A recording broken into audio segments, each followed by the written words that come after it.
É interessante como muitas vezes na Bíblia, uma expressão que significa uma coisa em um verso, em um contexto específico, pode significar outra coisa diferente em outro verso, em outro contexto. Inclusive, tem casos de expressões que elas aparecem significando o oposto do significado original dela por causa do contexto específico onde ela está. Esse é o caso de duas expressões messiânicas que são usadas em referência a Jesus lá no Evangelho de João, no capítulo 1. A partir do verso 45 vai dizer assim: Filipe encontrou Natanael e lhe disse: Achamos aquele homem sobre quem Moisés escreveu na lei. Quando Filipe está falando isso para Natanael, isso daqui tem que ser entendido como uma conversa entre judeus falando sobre a expectativa messiânica que eles tinham. Estavam esperando o Messias. Provavelmente a passagem a qual Filipe tinha em mente quando ele diz sobre aquele o qual Moisés escreveu era Deuteronômio capítulo 18. A partir do verso 18 diz assim: Levantarei do meio dos seus irmãos um profeta como você, como Moisés. Deus falando para Moisés: Porei minhas palavras na sua boca e ele lhes dirá tudo o que eu lhe ordenar. Se alguém não ouvir as minhas palavras que o profeta falará em meu nome, eu mesmo lhe pedirei contas. Então, essa passagem era compreendida como se referindo ao Messias. E é provavelmente essa passagem que Felipe tinha em mente quando ele fala com Natanael. E ele continua dizendo: e a respeito de quem os profetas também escreveram. E aqui, provavelmente, ele vai estar se referindo a diversas passagens da literatura profética na Bíblia que foram compreendidas como se referindo a essa figura, o Messias, o Salvador de Israel. E ele diz: Ele é Jesus de Nazaré, o filho de José. Verso 46. Perguntou Natanael: Nazaré? Pode vir alguma coisa boa de lá? Disse Filipe: Venha e veja.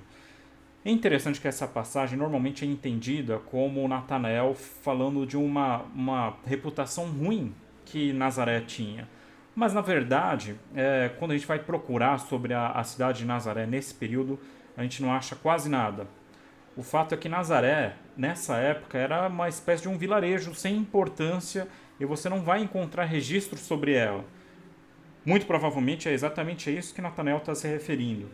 Se Felipe está falando do grande Messias, o libertador de Israel, sobre quem Moisés e os profetas escreveram, porque ele ia vir de Ipororó da Serra, de uma cidadezinha lá no canto que ninguém conhece, que não é um grande centro, que não tem uma relevância importante política ali naquele momento. Filipe diz então para Natanael: Vem e veja, veja com seus próprios olhos.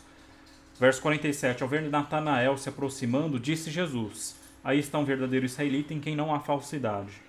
Perguntou Natanael: De onde me conheces? Jesus respondeu: Eu o vi quando você ainda estava debaixo da figueira, antes de Filipe o chamar.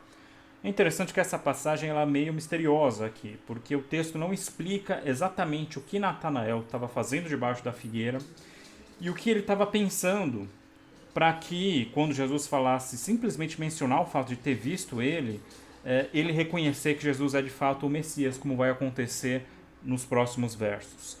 É provável que Natanael estivesse orando, e é provável que Natanael estivesse orando acerca do Messias, já que, ao simples menção disso, faz com que ele reconheça Jesus como o Messias. Então ele vai dizendo lá no verso 49. Então Natanael declarou: Mestre, tu és o Filho de Deus, tu és o Rei de Israel. E aqui tem a primeira expressão que a gente estava se referindo, essa expressão Filho de Deus, Ben Elohim, que aparece no Antigo Testamento em diversas passagens, com diversos significados.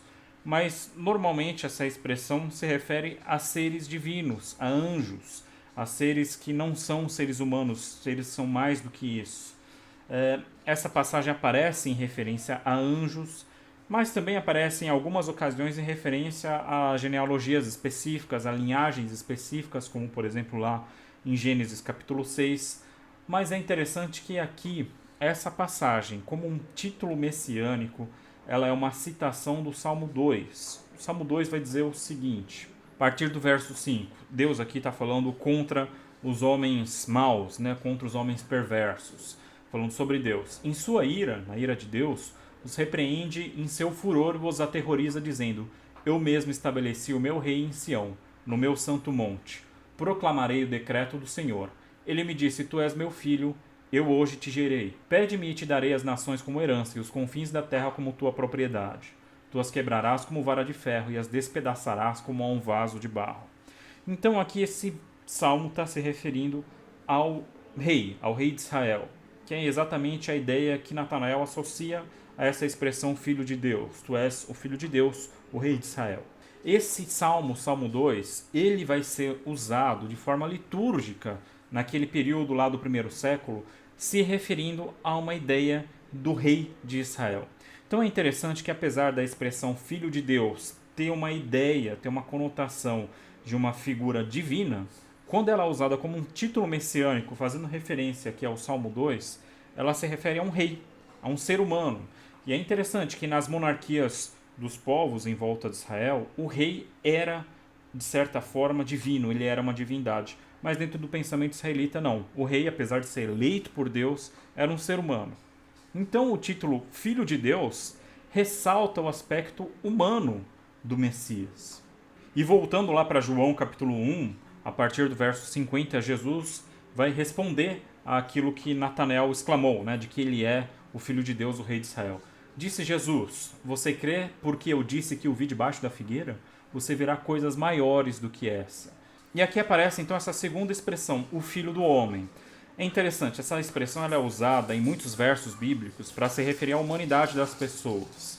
Principalmente ali na literatura profética, Deus se refere aos profetas, ali em Jeremias, por exemplo, como filho do homem, se referindo ao profeta como um humano. Mas quando essa expressão é usada como um título messiânico, ela é usada dentro de um contexto específico e também em toda uma construção de uma tradição em cima de uma passagem bíblica específica, que aqui no caso é Daniel capítulo 7. O capítulo 7 de Daniel é uma profecia que se refere aos reinos da terra, e esses reinos são representados por animais que passam, e o último reino é o reino do Messias. E ele é representado, ele é descrito aqui em Daniel da seguinte forma. Capítulo 7, verso 13. Na minha visão à noite, vi alguém semelhante ao filho de um homem, vindo com as nuvens do céu.